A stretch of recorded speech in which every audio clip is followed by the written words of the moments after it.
షీనా బోరా 2012 నుంచి దేశవ్యాప్తంగా సంచలనం రేపుతున్న పేరు. ఏప్రిల్ 12లో అత్యంత దారుణంగా హత్యకు గురైంది షీనా బోరా. అప్పటి నుంచి ఈ రోజు వరకు అంటే 12 ఏళ్లుగా ఈ పేరు న్యూస్లో హాట్ టాపిక్గా మారుతూనే ఉంది. ఇప్పుడు మరో సంచలనంతో మళ్లీ తెరపైకొచ్చింది ఈ హత్య కేసు. అంతేకాదు, ఈ మర్డర్ కేసులో ఇదో కీలకమైన టర్న్.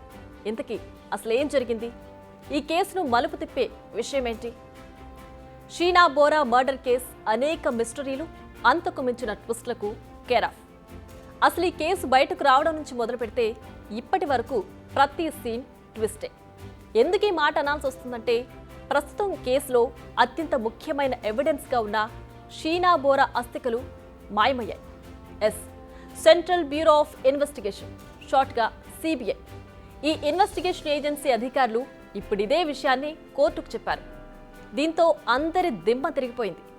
ఈ కేసులో అత్యంత ముఖ్యమైన సాక్షులుగా ఉన్న ఆ ఆధారాలు ఎలా మిస్ అయ్యాయి, ఎందుకు మిస్ అయ్యాయి అనేది ఇప్పుడు మిస్టరీగా మారింది.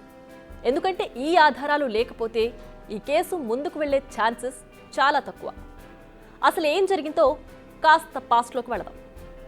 ఇంద్రాణి ముఖర్జీ, ఆమె మాజీ భర్త సంజీవ్ ఖన్నా, ఆమె అప్పటి డ్రైవర్ శ్యామ్ రాయ్ ఈ కేసులో అతి ముఖ్యమైన ముగ్గురు వ్యక్తులు.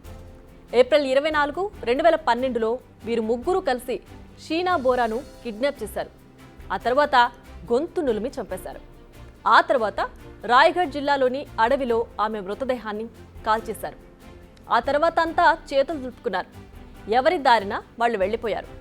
లోకల్ పోలీసులు ఈ కేసు ఇన్వెస్టిగేషన్ను ప్రారంభించారు. బట్ ఈ డెడ్ బాడీ ఎవరిదో గుర్తించలేకపోయారు. దీంతో ఈ కేసును సాల్వ్ చేయలేకపోయారు. బట్ ఆగస్టు 21, 2015లో ఈ కేసు మళ్లీ హైలైట్ అయింది. ఎందుకంటే అప్పటి ఇంద్రాణి ముఖర్జీ డ్రైవర్ ఉన్నారుగా, శ్యామ్వర్ రాయ్, అతడిని పోలీసులు అరెస్ట్ చేశారు. ఇది వేరే కేసులో లేండి. బట్ ఇన్వెస్టిగేషన్ చేస్తుండగా ఆల్ ఆఫ్ సడన్ గా షీనా బోరా మర్డర్ కేసు తెరపైకొచ్చింది. 2012లో తాము చేసిన దారుణాన్ని దాచుకోకుండా కక్కేశాడు. దీంతో నేషనల్ వైడ్ గా ఈ కేసు ఒక్కసారిగా హైలైట్ అయింది. అదే ఏడాది సెప్టెంబర్ ఈ కేసులోకి సిబిఐ ఎంట్రీ ఇచ్చింది. ఇన్వెస్టిగేషన్ ప్రారంభించింది. ఇంద్రాణి ముఖర్జీ, ఆమె భర్త పీటర్ ముఖర్జీని అరెస్ట్ చేసింది. ఈ విచారణలో షీనా బోరాను వాళ్లే హత్య చేసినట్లు తేలింది. అంతేకాదు, పీటర్కు మరో భార్య వల్ల కలిగిన కొడుకైన రాహుల్తో షీనా బోరా రిలేషన్షిప్లో ఉండడం నచ్చలేదు. అందుకే షీనా బోరాను హత్య చేసినట్టు తేల్చారు అధికారులు. ఇక అప్పటి నుంచి వాదోపవాదాలు జరుగుతూనే ఉన్నాయి. ఇంద్రాణికి 6.5 ఏళ్ల తర్వాత 2022లో బెయిల్ ఇచ్చింది సుప్రీంకోర్టు. కానీ ఇంకా కేసు ఎటూ తెమలేదు. నిజానికి కేసు ఇంత సంచలనం కావడానికి పీటర్ ముఖర్జీ, ఇంద్రాణి ముఖర్జీ. ఎందుకంటే వీరు ఐఎన్ఎక్స్ మీడియా అధిపతులు.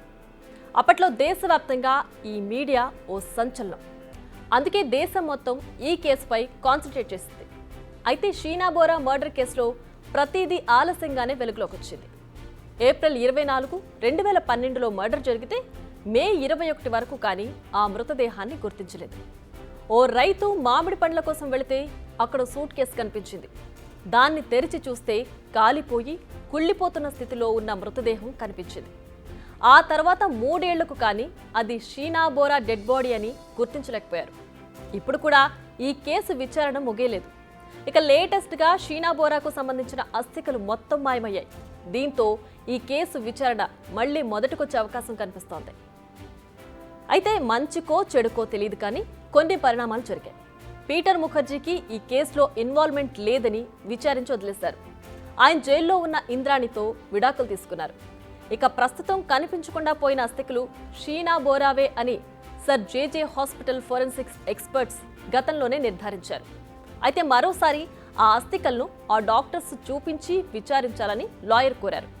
దీంతో ఈ అస్థికలు మిస్ అయిన వ్యవహారం వెలుగులోకి వచ్చింది. దీంతో ఇంద్రాణి తరపు లాయర్లకు మరో అస్త్రం దొరికినట్లయింది.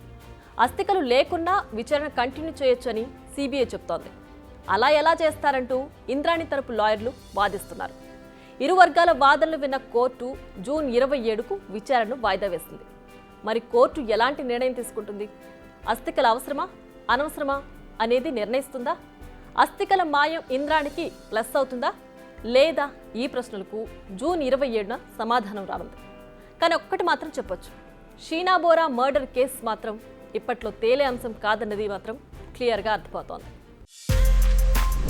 బిగ్ టీవీ అవుట్లుక్ కథనాలు నచ్చితే వెంటనే బిగ్ టీవీ ఛానల్ ను సబ్స్క్రైబ్ చేయండి.